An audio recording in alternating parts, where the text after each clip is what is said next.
Hello बच्चों, welcome back to my channel mission IIT JEE. जैसा कि आप जानते हैं कि हम डेफिनेट इंटीग्रेशन के एडवांस लेवल के पीवाईक्यूज कर रहे हैं, तो उसी सीक्वेंस के अंदर आज हमारे पास अगेन 2017 का ही प्रॉब्लम है, जिसमें क्या बोल रखा है, एफ आई जो इंटीग्रेशन को रिप्रेजेंट करता है, capital I equals to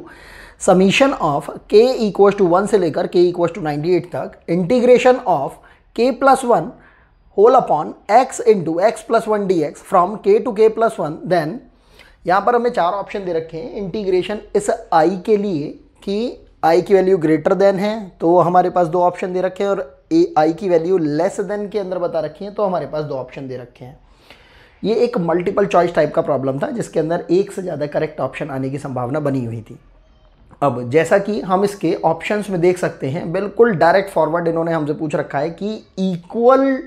value इन्होंने हमसे नहीं पूछी है, या तो ग्रेटर वैल्यू पूछी है या फिर लेस देन वैल्यू पूछी है। जब भी कभी हमें इंटीग्रेशन से रिलेटेड या कैलकुलस से रिलेटेड इस टाइप की प्रॉब्लम पूछी जाती है, तो हमें डायरेक्टली फंक्शन के अकॉर्डिंगली सोचकर चलना होता है। अगर हम फंक्शन के अकॉर्डिंगली फंक्शन को इस पर्टिकुलर को सोच के चलेंगे, या जो भी हमें फंक्शन दे रखा है उसको सोचकर चलेंगे फंक्शन के अकॉर्डिंगली, फंक्शन के थॉट प्रोसेस के अकॉर्डिंगली, तो हमारा प्रॉब्लम बहुत इजी हो जाएगा। यहाँ पर एक कंडीशन तो हमारे पास ग्रेटर वाले में सही होनी चाहिए और एक कंडीशन हमारे पास लेस वाले के अंदर सही होनी चाहिए, क्योंकि दोनों ही ये जो हमारे पास कंडीशन दे रखी हैं वो रिपीट करके बोल रखे हैं, ग्रेटर के लिए या फिर लेस के लिए। तो हम अपने प्रॉब्लम को करना स्टार्ट करते हैं और बिल्कुल बेसिक तरीके से हम इसको स्टेप बाय स्टेप समझने की कोशिश करते हैं। हमने सबसे पहले आई को ले लिया, तो integration I is equal to क्या है, sigma of K equal to 1 से लेकर 98 तक, इंटीग्रेशन के से K plus 1 whole upon X into X plus 1 D X. अब यहां पर समझने की कोशिश करते हैं। हमें यहां पर जो x की वैल्यू है, हमें ऑब्वियसली समझ में आ रहा है कि k किसको रिप्रेजेंट कर रहा है, कांस्टेंट को रिप्रेजेंट कर रहा है, और k के ऊपर भी समीशन कहां से कहां तक लगा हुआ है, 1 से लेकर 98 तक, तो इसमें कोई भी नेगेटिव नंबर तो नहीं आ रहा। तो सबसे पहले तो हमें यह समझ में आना चाहिए कि नंबर्स कैसे लिए जा रहे हैं, पॉजिटिव नंबर्स लिए जा रहे हैं। उसके अलावा जब हम इंटीग्रेशन वाले इस पर्टिकुलर सेक्शन को देखते हैं, तो यहां पर k प्लस 1 किसको रिप्रेजेंट कर रहा है, कांस्टेंट को रिप्रेजेंट कर रहा है, तो ये तो हमारे इंटीग्रेशन से बाहर आ सकता है, कहीं कोई दिक्कत की बात नहीं है। वेरिएबल पार्ट क्या है इसके अंदर, x एंड x प्लस 1, बस इसी पार्ट को हमें समझना है। क्या हमें इक्वल टू में आंसर को निकालना है, नहीं निकालना है, या तो हमें ग्रेटर के लिए निकालना है या हमें लेस के लिए वैल्यू को कैलकुलेट करना है इस इंटीग्रेशन i के लिए। तो अब अगर हम समझते हैं x इंटू एक्स प्लस 1, अगर ये इंटीग्रेट हो जाता है किसी भी पर्टिकुलर मोमेंट पर, अगर हम इसको इंटीग्रेट कर देते हैं, करना कोई बहुत बड़ी बात नहीं है, पार्शियल फ्रैक्शन से हम इसे 2 मिनट के अंदर इंटीग्रेट कर सकते हैं इक्वल टू के लिए भी। तो यहां पर हम समझना क्या चाह रहे हैं कि जब ये इंटीग्रेट होगा तो इसमें लिमिट क्या क्या आ रही है, k से लेकर k प्लस 1, और k की सबसे मिनिमम वैल्यू कितनी आ रही है हमारे पास, 1। तो समझने वाली बात है कि हमारे पास ये इंटीग्रेट होकर भी क्या वैल्यू दे रहा होगा, पॉजिटिव वैल्यू ही दे रहा होगा। मतलब x की वैल्यू भी क्या आ रही होगी, पॉजिटिव आ रही होगी, नेगेटिव तो नहीं आ रही है यहां पर। बस इस बेसिक पॉइंट को अगर आपने समझा तो आप इसमें फंक्शन अप्लाई कर पाएंगे और बहुत इजीली कर पाएंगे। तो समझते हैं इसके अंदर, अगर हम यहां पर इस particular x into X plus 1 वाले पार्ट में अगर हम x को समझ पा रहे हैं कि ये पॉजिटिव है, k भी पॉजिटिव ही रहेगा throughout the integration process या throughout this whole question, तो हम समझ पा रहे हैं कि x से बड़ा टर्म कौन सा होगा, x प्लस 1 होगा। हमें समझ में आ रहा है कि x से जो बड़ा टर्म है वो कौन सा है, x प्लस 1 टर्म है, क्योंकि x किसको रिप्रेजेंट कर रहा है, पॉजिटिव टर्म को रिप्रेजेंट कर रहा है। बस यही आपको समझना है। तो अगर मैं इस इंटीग्रेशन की बात करता हूं और मैं बोलता हूं कि इस फंक्शन को भाई मैं किससे रिप्रेजेंट कर रहा हूं, i से, तो i की वैल्यू किस कंडीशन में ग्रेटर हो सकती है, अगर समीशन को मैं टच नहीं कर रहा, समीशन को कितना रख रहा हूं, k इक्वल टू 1 से लेकर 98 तक, और इंटीग्रेशन को भी भाई मैं टच नहीं कर रहा हूं, ये k से लेकर k प्लस 1 है। बस मैं अपने वेरिएबल पार्ट को थोड़ा सा चेंज कर रहा हूं। मैं अगर इस x को किससे रिप्रेजेंट कर दूं, x प्लस 1 से, या ऐसा बोल रहा हूं कि मैं x वाली टर्म से अगर एक नंबर आगे चला जाता हूं, x प्लस 1, और ये x प्लस 1 को एज इट इज ही रखता हूं, तो उस केस में ये डिनोमिनेटर वाला पार्ट इस पर्टिकुलर इंटीग्रेशन के डिनोमिनेटर वाले पार्ट से बड़ा है। डिनोमिनेटर वाला पार्ट, अगर डिनोमिनेटर वाला पार्ट अगर बड़ा हो जाएगा तो ऑब्वियसली बात है ये पॉजिटिव क्वांटिटी है, तो ये पूरी की पूरी क्वांटिटी जो है होल इंटीग्रेशन जो बन के आएगा ये ओरिजिनल वाले इंटीग्रेशन से तो लेस वैल्यू देगा ये भाई मुझे। अगर ये लेस वैल्यू देगा ओरिजिनल वाले इंटीग्रेशन से तो ऑब्वियसली ओरिजिनल वाले इंटीग्रेशन की वैल्यू हमारे इस वाली वैल्यू से तो ज्यादा आएगी। बस इस बेसिक कॉन्सेप्ट को अगर आप समझ जाते हैं तो हमें ग्रेटर और लेस निकालना ज्यादा इजी हो जाएगा as compare to equal to calculate करने के। क्योंकि अगर आप इक्वल टू कैलकुलेट करने के लिए जाएंगे ना तो इंटीग्रेशन तो बहुत सिंपल सा है, लेकिन इसको कैलकुलेट करने के अंदर आपको बहुत ज्यादा मशक्कत करनी पड़ेगी।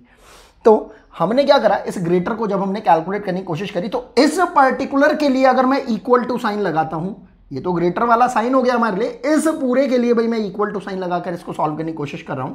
कितना हो जाएगा, sigma of k equal to 1 से लेकर 98। ध्यान से देखेंगे इंटीग्रेशन ऑफ, अब अच्छा इसको ध्यान से देखते हैं, ये x प्लस 1 का होल स्क्वायर हो रहा है, इतनी बात हमें समझ में आती है, और k प्लस 1 भाई मेरे पास एज इट इज ही हो जाएगा। और यहां पर अगर मैं x प्लस 1 के होल स्क्वायर को इंटीग्रेट करना चाहता हूं तो ऑब्वियसली ये 1 अपॉन एक्स स्क्वायर की तरह सा ही भाई ये मुझे दिखाई दे रहा है। तो x प्लस 1 का होल स्क्वायर मैं ऊपर लेके जाऊंगा, x प्लस 1 का होल स्क्वायर बेसिकली कितना हो जाएगा, x plus 1 to the whole power minus 2 and integration of x to the power n का इंटीग्रेशन कितना होता है हमारे पास, x to the power n plus 1 upon n plus 1। तो उसके अकॉर्डिंगली मेरे पास यहां पर एक माइनस आ जाएगा और वो माइनस भाई मैं कहां ले लूंगा, यहां आगे ले लूंगा। तो ये मेरे पास हो जाएगा -1 अपॉन x प्लस 1। बस इतनी सी बात भाई मुझे समझनी है। और यहां पर हमारे पास लिमिट कितनी आ रही है, k से लेकर k प्लस 1 तक। बस ये हमने लिमिट इसके अंदर लगा दी, ये कितना हो जाएगा हमारे पास, ये इक्वल टू जो साइन है, ध्यान रखने वाली बात है, हम किसके लिए लगा रहे हैं, इस पर्टिकुलर एक्सप्रेशन के लिए। क्योंकि इस एक्सप्रेशन का जो वैल्यू है वो बेसिकली हमारे पास इंटीग्रेशन जो ओरिजिनल इंटीग्रेशन आई है उससे कितना आ रहा है, लेस आ रही है ये वैल्यू। तो ये इक्वल टू साइन जो है इंटीग्रेशन के लिए नहीं लग रहा है, ये इस एक्सप्रेशन के लिए लगता हुआ चल रहा है। मैं बेसिक तरीके से आपको बार बार इसलिए समझाने की कोशिश कर रहा हूं जैसे कि आपको डिफरेंस समझ में आए कि आखिर हम कर क्या रहे हैं। तो यहां पर ये कितना हो जाएगा हमारे पास, k प्लस 1 को तो एज इट इज रखा, और हमने जब इसके अंदर लिमिट लगानी जब स्टार्ट करी तो हम समझ पा रहे हैं अपर लिमिट जब पहले लगेगी और हमने इस माइनस को बाहर कर लिया अभी के लिए, तो ये माइनस हमने अभी के लिए यहां पर लगा लिया। तो ये हमारे पास लिमिट लग के कितना हो जाएगा, 1 अपॉन k प्लस 2, फिर लोअर लिमिट लगेंगे -1 अपॉन k प्लस 1, और इसे और थोड़ा सिंप्लीफाई कर लेंगे, सिग्मा k इक्वल टू 1 से लेकर 98 तक, और k प्लस 1 तो आ ही रहा है हमारे पास, और एक ये माइनस का साइन भी आ ही रहा है ये हमारे पास। यहाँ पर जब हमने इसको थोड़ा सिंप्लीफाई कर लिया तो ये कितना हो जाएगा हमारे पास, देखो k plus 1 minus k minus का 2 एंड होल अपॉन में k plus 1 into k plus 2 हो गया है हमारे पास। तो हम देख रहे हैं देखो इस k प्लस 1 से तो ये k प्लस 1 उड़ जाएगा, और चाहे तो हम इसे यहां पे भी देखो थोड़ा सा सॉल्व कर सकते हैं, और यहां पर ये हमारे पास कितना हो जाएगा, summation of k equal to 1 से लेकर 98, एंड ये जो माइनस रहेगा ये तो एज इट इज रहेगा, और ऊपर देख लेते हैं k से k कैंसिल आउट हो रहा है, 1 माइनस का 2 -1 हो रहा है, और माइनस एक बाहर है तो +1 हो जाएगा। तो वैल्यू कितनी हो रही है हमारे पास, k प्लस 2, और इसमें जब हम समीशन जब लगा देंगे तो हम देख रहे हैं ये हमारे पास एक सीरीज सी बनती हुई आ रही है। जब हमने k इक्वल टू 1 जब इसके अंदर वैल्यू पुट करी तो वैल्यू आ रही है 1/3, ये हो जाएगा 1/4 प्लस 1/5। जब हम 98 जब इसके अंदर पुट करेंगे तो हम देख पा रहे हैं कि जब जैसे ही 98 आएगा तो इसकी लास्ट टर्म कितनी आ जाएगी हमारे पास, ध्यान से देखेंगे, लास्ट टर्म रखते के साथ ही 98, ये हो जाएगा हमारे पास 1/100। अब हम देख रहे हैं कि यार इसमें कहीं कोई सिमिलरिटी सी तो आ नहीं रही है, और इसे सॉल्व करना भी भाई हमें समझ में ऐसा नहीं आ रहा है कि इसे किस तरीके से करें। तो यहाँ पर रीजनिंग या लॉजिकल सेंस बहुत ज़्यादा मैटर करेगा। हम देख रहे हैं ये सारे के सारे जो नंबर हैं ये धीरे धीरे धीरे धीरे आगे बढ़ते हुए छोटे होते हुए जा रहे हैं। भाई 1/3 से छोटा 1/4 है, 1/4 से छोटा 1/5 है, और इससे आगे बढ़ते बढ़ते सबसे ज़्यादा छोटा नंबर कौन सा आ रहा है, 1/100। अगर हम इस फिलॉसफी को समझ जाते हैं, इस रीजनिंग को एग्जाम में पेपर के अंदर अगर समझ जाते हैं तो हमें समझ में आएगा कि यार 1/100 तो बहुत ही छोटा सा नंबर है। सारे ही नंबर्स अपने से जस्ट पहले ये जो 97 नंबर्स हैं उन सारे ही नंबर से 1/100 क्या है, छोटा है। तो ऑब्वियसली अगर मैं इन 98 टर्म्स को, कितने टर्म्स है ये मेरे पास, 98 टर्म्स, तो इन 98 टर्म्स को अगर मैं केवल और केवल 1/100 के कंपैरेटिवली अगर लिखूं, तो पहले तो मैं यही बोल रहा था कि i is greater then 1/3 plus 1/4, क्योंकि ये ग्रेटर देन का साइन तो यहां से चल रहा है ना, इक्वल टू का साइन तो मैंने इस एक्सप्रेशन के लिए लगाया था इसको सॉल्व करते हुए। तो कितना हो रहा है मेरे पास 1/5 अप टू 1/100 बोल रहे हैं। लेकिन अगर हम अपने एक्सप्रेशन को देखें 49/50, इस 49/50 के लिए अगर मैं थोड़ा सा मैथमेटिकली अगर साउंड अगर फील कर रहा हूं और मुझे नंबर्स के साथ अगर मजा आता है खेलने में, या किसी भी बच्चे को आता है, तो वो समझ पाएगा कि अगर हमने मल्टीप्लाई 2 इंटू ऊपर भी और नीचे भी कर दें तो 98/100 टाइप से दिखाई दे रहा है। और वही पैटर्न हम यहां पर भी देख रहे हैं कि अगर मैं सारे ही नंबर का कंपैरिजन 1/100 से अगर कर दूं तो मेरा एक्सप्रेशन बिल्कुल सिमिलर टू दिस एक्सप्रेशन बन रहा है। वो कैसे, अगर मैं सारे ही नंबर को अगर ऐसा बोल दूं कि मैं 1/100 के कंपैरेटिवली इन सारे के सारे नंबर्स को देख रहा हूं, ये टोटल कितने नंबर है 98, तो मैं ऐसा भी तो बोल सकता हूं कि ये नंबर्स जो हैं, ये सारे के सारे नंबर्स जो हैं, अगर मैं इनको 1/100 के कंपैरेटिवली अगर लिख लेता हूं तो ये टोटल कितना हो जाएगा मेरे पास 98/100। और मैं ऐसा बोल रहा हूं कि ये नंबर भी किससे बड़े हो जाएंगे 98/100 से। तो मैं ऐसा ही तो बोल रहा हूं कि इंटीग्रेशन i जो है that will be greater than 98/100। और इस 98/100 क्योंकि टोटल 98 टर्म्स हैं और मैंने सारे ही नंबर्स को किसके कंपैरेटिवली लिख दिया है 1/100 के कंपैरेटिवली, या ऐसा भी बोल सकते हो बिल्कुल सिंपल टर्म्स के अंदर कि सारे ही टर्म्स को 1/100 के अलावा जितने 97 टर्म्स थे उन सबको क्या लिख दिया 1/100। तो ऑब्वियसली 1/100 बाकी सारे नंबर से जब छोटा था, तो इस 1/100 प्लस 1/100 98 टाइम जब मैं 1/100 को जब लिख रहा हूं तो वो जो ये नंबर आएगा सारे नंबर्स के सम से छोटा ही आएगा ऑब्वियसली। तो ये जो नंबर है ये इन सारे सम से छोटा आ रहा है और ये जो सम है ये इंटीग्रेशन i से छोटा है। तो ऑब्वियसली i जो है वो इस सम से बड़ा आ रहा है। तो integration i is greater then 98/100 बोल सकते हैं, या आप इसको ऐसा भी बोल सकते हो कि i इज ग्रेटर देन 49/50। तो एक तो चीज हमें ये समझ में आती है, ये एक हमारी अंडरस्टैंडिंग होगी कि भाई जो इंटीग्रेशन i है वो ग्रेटर देन क्या आ रहा है 49/50 आ रहा है। ऐसा कोई एक ऑप्शन है हमारे पास, ये ऑप्शन नंबर 2 हमारे पास गिवन कर रखा है। तो एक तो हमें ग्रेटर देन वाली बात समझ में आती है कि इंटीग्रेशन i जो है वो ग्रेटर किससे हो रहा है। अब अगर हम लेस देन वाले की बात कर लेते हैं, क्योंकि ग्रेटर देन ये तो नहीं होने वाला है, अब लेस देन वाले की बात करते हैं। अगर हम लेस के लिए अगर बात करते हैं तो अगर हम फिर से इसी एक्सप्रेशन को अगर देखते हैं, हम अगर इस एक्सप्रेशन पर अगर आ जाते हैं और इक्वल टू का साइन अभी के लिए हटा देते हैं, हम यहां पर समझने की कोशिश कर रहे हैं कि जो x था भाई वो तो हमें पता ही था वो क्या था, पॉजिटिव क्वांटिटी थी। तो x+1 भी पॉजिटिव क्वांटिटी है और ऑब्वियसली x+1 जो है वो x से तो बड़ी ही होगी। जब x+1 x से जब बड़ी होगी तो हमें किसी तरीके से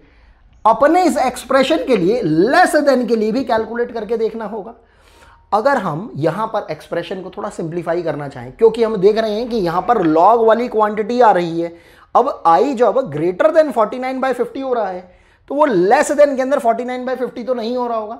वो लॉग वाली क्वांटिटी को ले रहा होगा। हमें क्या है ऑप्शंस के अकॉर्डिंगली भी सोच के चलना पड़ता है, बहुत बार चलना पड़ता है, जिसको हम एलिमिनेशन मेथड भी बोलते हैं। और ये एडवांस लेवल पर भी देख के चलना पड़ता है और मेंस लेवल पर भी देख के चलना पड़ता है।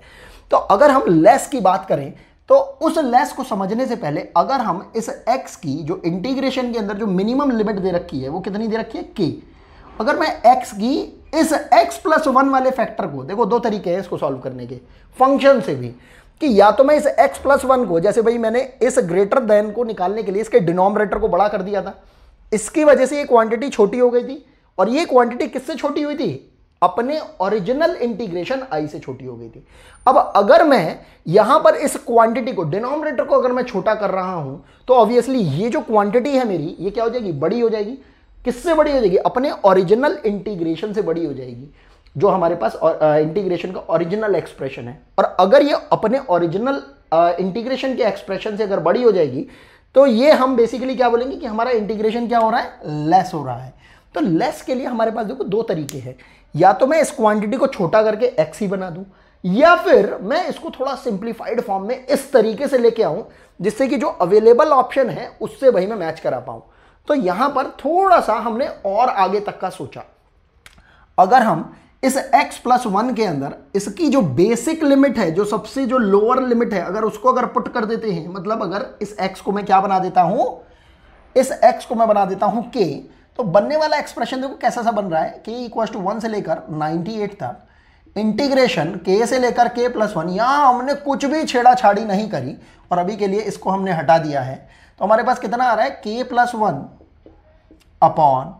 x टाइम्स ऑफ, देखो इस x+1 को चाहे तो मैं x करके ले लूं, या फिर मैं इसके अंदर इसकी लोअर लिमिट को लगाकर इसको एलिमिनेट कर दूं, जिससे एक्सप्रेशन मेरा किसके सिमिलर आ जाए, अपने गिवन ऑप्शंस के सिमिलर आ जाए। तो मैं देख रहा हूं ये k+1 आ गया, इस k+1 से ये k+1 उड़ गया, तो मेरे पास i की जो वैल्यू आ रही है वो देखो समझ में आ रही है मुझे। इंटीग्रेशन ये समीशन ऑफ k = 1 से लेकर 98 और इंटीग्रेशन ऑफ दिस k से k+1, ये बचा क्या है मेरे पास, 1/x dx। और इसका इंटीग्रेशन तो भाई मुझे पता है कि वो कितना होता है, log of x। बस इतनी छोटी सी बात को अगर भाई मैं समझ जाऊंगा तो सारा का सारा प्रॉब्लम ही बहुत ही इजी लाइन के ऊपर चलेगा। हाँ, एग्जाम के अंदर प्रेशर इतना ज़्यादा होता है कि हम कभी कभी केवल और केवल प्रॉब्लम के ऊपर ही फोकस रखते हैं, ऑप्शंस के ऊपर फोकस नहीं रख पाते हैं। लेकिन अगर हम ऑप्शंस के ऊपर भी अगर फोकस रखेंगे तो बहुत ज़्यादा बेनिफिट मिलता है, और हर बार मिलता है। इसके अंदर हमें पता लग पाता है कि आखिर सोचने का रिवर्स मेथड भी क्या हो सकता है, क्योंकि इंटीग्रेशन तो एक्चुअल में होता ही क्या है, हमारा रिवर्स मेथड ही होता है डिफरेंशिएशन का। तो हम अगर यहाँ पर देखें, ये इस एक्सप्रेशन के लिए मैंने इक्वल टू साइन लगा लिया है। इस एक्सप्रेशन के लिए वैसे तो क्या चल रहा है, हमारी लेस देन ही चल रहा है, सिग्मा ऑफ k = 1 से लेकर 98, और ये कितना हो जाएगा हमारे पास, log of x at base e, और इसकी लिमिट कितनी दे रखी है हमें, k से लेकर k+1। इसको थोड़ा और सिंप्लीफाई कर लेते हैं, ये हमारे पास हो जाएगा सिग्मा k = 1 से लेकर 98 एंड यहाँ पर ये हमारे पास ये लग रहा है log of k+1 minus log of k। और अब हम इसके अंदर ये जो अपना सिग्मा है ये बेसिकली अप्लाई कर सकते हैं। तो अगर हमने इसको अप्लाई करना स्टार्ट करा तो हमारे पास बहुत सारे यहाँ पर ब्रैकेट्स बन जाएंगे। किस तरीके से, जब हमने k = 1 पुट करना स्टार्ट करा तो ये हो रहा है log 2 minus log of 1 plus, इसी तरीके से फिर हम k = 2 रखेंगे, क्योंकि बेसिकली हम क्या कर रहे हैं, सिग्मा अप्लाई कर रहे हैं। तो सिग्मा का जब हमने k = 2 अप्लाई करा तो कितना हो जाएगा, log of 3 minus log of 2 at base e ही चल रहा है सब जगह, तो इसलिए इसके अंदर बहुत ज़्यादा घबराने या सोचने की ज़रूरत नहीं है हमारे पास। प्लस इसी तरीके से हम आगे बढ़ते चले जाएंगे और हमारे पास लास्ट टर्म कितनी आ रही होगी, जब हम log of 98 जब हम इसके अंदर पुट कर रहे होंगे, तो जब हम 98 जब इसमें पुट कर देंगे तो ये कितना हो जाएगा, log of 99 minus log of कितना हो जाएगा हमारे पास 98। अब तो यहां पर ये हमारे पास इस तरीके से आते आते आते जब हम इस एक्सप्रेशन को देखते हैं तो हम देख पा रहे हैं कि ये जो log 2 है ये अपने से आगे वाले ब्रैकेट के सेकेंड टर्म को फर्स्ट ब्रैकेट का फर्स्ट टर्म और नेक्स्ट ब्रैकेट का जस्ट नेक्स्ट ब्रैकेट का सेकेंड टर्म आपस में कैंसिल आउट हो रहे हैं। इसी तरह अगर हमने इस टर्म को एक बार और अगर आगे बढ़ाया होता तो यहां पर तो हमने k की वैल्यू कितनी रखी थी, 2। अगर हमने k की वैल्यू अगर 3 रखी होती तो ये कितना हो गया होता, log of 4 minus log of 3 at base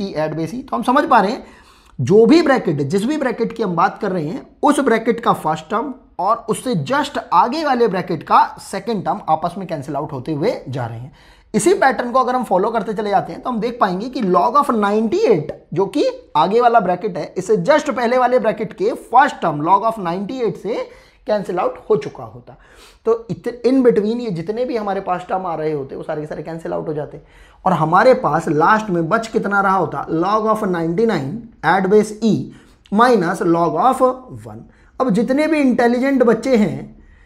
उन सबको ही पता है कि log of 1 at any base इसकी वैल्यू कितनी होती है, 0। तो हमारे पास अल्टीमेटली टर्म क्या बच कर रहा है, log of 99 एट बेस ई या ln 99 आप बोल सकते हो। अब क्योंकि इक्वल टू साइन तो हमने इस एक्सप्रेशन के लिए ले रखा था, एक्चुअल में तो जो हमारा इंटीग्रेशन है वो क्या था, लेस देन बेसिकली हमारे इस क्वांटिटी के चल रहा था। तो हम बेसिकली यहां से क्या बोल सकते हैं,